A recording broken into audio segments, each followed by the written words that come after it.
Schedule caste and schedule tribe second amendment bill 2022 जो हमारे मंत्री महोदय ने लाया है,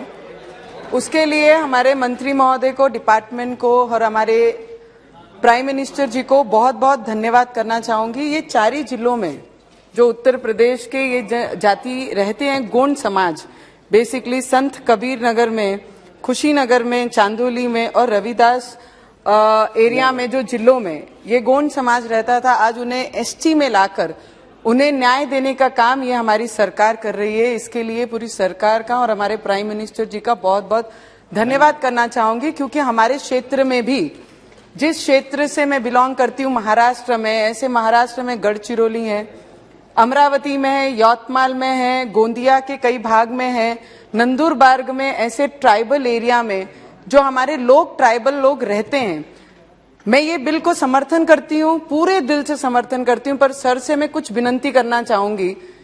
कि हमारे डिस्ट्रिक्ट में मैडम जो लोग आदिवासी समाज के लोग रहते हैं, कितने सालों से रहते हैं, हम बहुत सारे बेनिफिट्स केंद्र सरकार, राज्य सरकार को देती है। राज्य सरकार उसमें से 20-30% मैडम 20-30% ये क्षेत्र में पहुंचती है। पहला तो मैं सब्जेक्ट उठाऊंगी महिला बाल कल्याण के द्वारा जो केंद्र से उनको बेनिफिट स्टेट को जाता है और वो पूरा बेनिफिट हमारे लोगों तक पहुंचता नहीं है। आज सबसे ज्यादा प्रॉब्लम अगर पूरे देश में अगर कोई फेस करता है तो ये मेरी एसटी जो आदिवासी लोग हैं, जो शेड्यूल ट्राइब के लोग हैं, इनको फेस करना पड़ता है। सिकल सेल की बीमारी सबसे ज्यादा वहां होती है, जो खून की कमतरता से उनके डेथ्स जो होते हैं, डेथ्स ऑफ रेज जो हैं हमारे क्षेत्र के बहुत ज्यादा हैं। उसमें भी हाँ सर, थैंक यू। उसमें भी बहुत सारे प्रॉब्लम्स हमारे लोग फेस करते हैं। सर, उनके प्रोग्रेस के लिए हम क्या कर रहे हैं, किस तरीके से हम बजट में इम्प्लीमेशन कर रहे हैं कि वहां तक उनको सीधे बेनिफिट्स मिलना चाहिए। आज अगर उनके फॉरेस्ट एरिया में, जो फॉरेस्ट में कोर में रहते हैं, जो टाइगर रिजर्व एरिया में रहते हैं, उनको आने जाने के लिए रास्ते भी नहीं है। अगर कोई प्रेग्नेंट लेडी वहां पे डिलीवर करने के लिए निकलती है, बहुत सारी बार ऐसा होता है कि रोड खराब होने के कारण और वहां पे फैसिलिटी उपलब्ध ना होने के कारण उनकी मृत्यु बीच रास्ते में हो जाती है।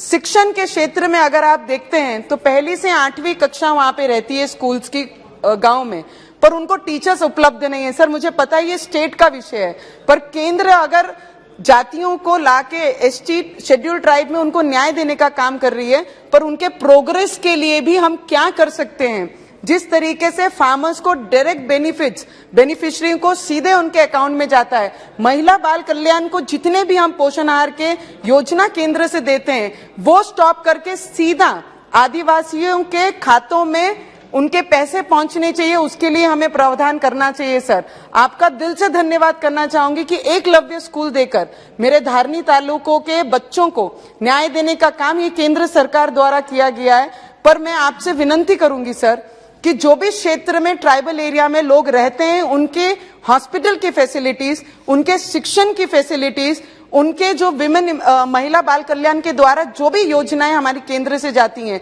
वो डायरेक्ट उनके खाते में मिलनी चाहिए, ना कि राज्यों को मिलनी चाहिए, जिससे उनका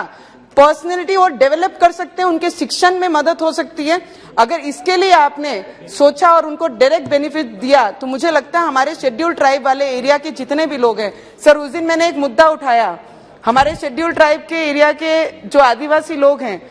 कुछ गांव में मैडम